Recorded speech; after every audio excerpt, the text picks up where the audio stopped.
नमस्कार, मैं लीजा चंदेल पंजाब केसरी की टीम के साथ आज मैं आ पहुंची हूं मेहंदीपुर बालाजी धाम पर, जहां पर यहां के वर्तमान महंत महाराज श्री श्री नरेशपुरी जी महाराज से हम लोग बातचीत करेंगे और आने वाले कुछ विषयों को लेकर, कुछ मुद्दों को लेकर जानेंगे उनके विचार।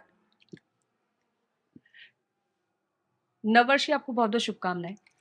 आप सब लोगों को, आपकी टीम को भी नववर्ष की हमारी तरफ से हार्दिक शुभकामनाएं हैं और जनता जनार्दन को भी हमारी तरफ से हार्दिक शुभकामनाएं हैं। और जितने भी जनप्रतिनिधि देश में हैं या देश के उच्च वर्ग लोग हैं, उन सबको हमारी तरफ से बहुत बहुत हार्दिक शुभकामनाएं हैं। जय श्री बालाजी की, जय श्री राम।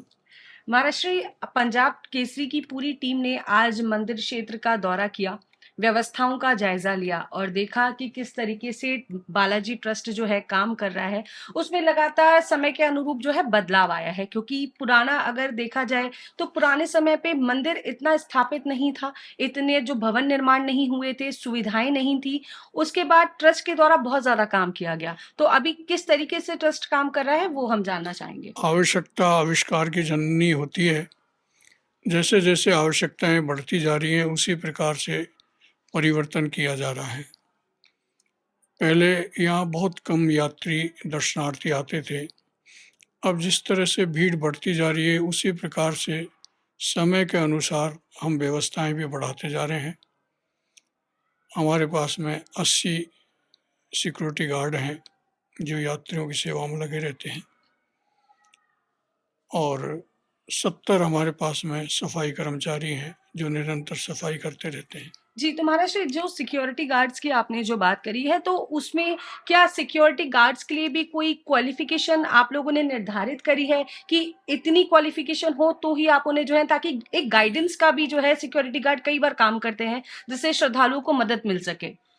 हाँ, ये हम कंपनी से इनको सेवा के लिए लेते हैं, लेकिन कंपनी इनको ट्रेनिंग देती है और निरंतर हमारे जो प्राइवेट ट्रस्ट के सुपरवाइजर हैं इनके ऊपर, वह रोज इनको ट्रेन करते हैं कि आपको कितनी नम्रता के साथ में यात्रियों के साथ पेश होना है और किस तरह से उनकी सेवाएं करके दर्शन करवाने हैं।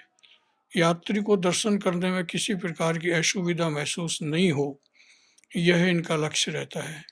फिर भी कोई न कोई इनसे कहीं न कहीं शायद कोई गड़बड़ी रह जाती होगी, ये तो नहीं कहता, लेकिन विकलांगों के लिए हमारे लिए एक अलग से व्यवस्था है जिसमें व्हील चेयर पर उनको दर्शन करवाते हैं। बुजुर्गों के लिए भी एक अलग से व्यवस्था की गई है जिससे उनको परेशानी नहीं हो। यहाँ पे लाइन में लगने के लिए किसी प्रकार का कोई पैसा नहीं लिया जाता है। प्रसाद यहाँ निरंतर बढ़ता रहता है, प्रत्येक यात्री को यहाँ प्रसाद मिलता है।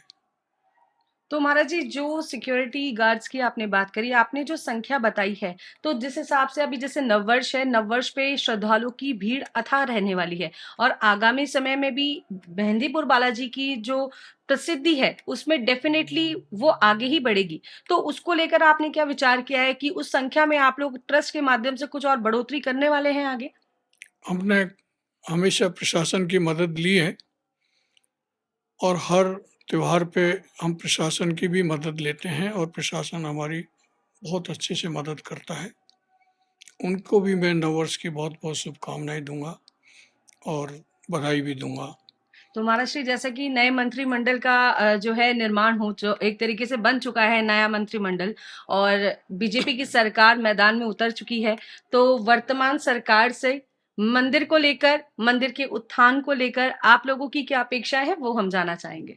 हमारी अपेक्षाएं तो हर सरकार से ही रहती हैं, चाहे वो बीजेपी हो, चाहे कांग्रेस हो, चाहे कोई अन्य हो।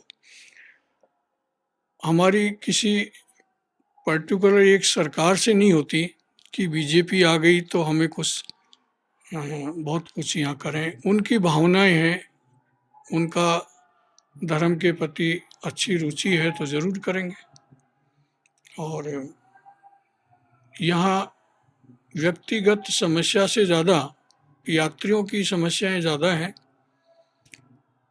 तो उसमें जितना सरकार हमारी मदद करे उसके लिए हम उनको धन्यवाद देंगे। बेसिकली आप चाह रहे हैं कि जो ट्रांसपोर्टेशन है, लोगों को आने-जाने में जो असुविधा होती है, क्योंकि ज़रूरी नहीं है राजस्थान नहीं, भारत नहीं, बाहर से भी लोग आते हैं, तो उनको एक तरीके से वो व्यवस्थाएँ पूरी दी जाएँ, प्रशासन का पूरा सपोर्ट मिले, ये आप कहना चाह रहे हैं? नहीं, ऐसा नहीं है, व्यवस्थाएँ तो सभी लोग मिलके कर रहे हैं। जी। हमें सबसे ज़्यादा समस्या है कि मंदिर के आगे जगह कम है। जगह कम होने से आरती के समय पे यहाँ हज़ारों की तादाद में भीड़ इकट्ठी हो जाती है। आरती देखने के लिए आरती के इच्छुक होते हैं, सब श्रद्धा से यहाँ बैठे रहते हैं। उस वक्त में एक भय रहता है कि कोई भगवान ऐसी हादसा नहीं कर दे जिससे कि हम उसको नहीं संभाल सकें। उसके लिए प्रशासन भी अभी प्रयत्नरत है कि भाई इसको किस तरीके से हम कंट्रोल करें। कई बार मेरी प्रशासन से भी बात हो चुकी है और मैंने मुख्यमंत्री जी को भी, अशोक गहलोत जी को भी एक बार एक पत्र लिख के दिया था कि यहाँ की व्यवस्था थोड़ी सुधारी जाए। तो विचार तो कर रहे हैं, अब सरकार है कितना सहयोग कर सकती है, कितना हम कर सकते हैं, भरपूर प्रयास कर रहे हैं। बरसों का सपना साकार हुआ है। रामलला की प्राण प्रतिष्ठा को लेकर क्या मंदिर की तैयारियां हैं, क्या उत्साह है, उस पर प्रकाश डालें। वर्षों का सपना साकार हो रहा है। राम तो हर समय ही थे, आज भी हैं, पहले भी थे, लेकिन अयोध्या में राम का जो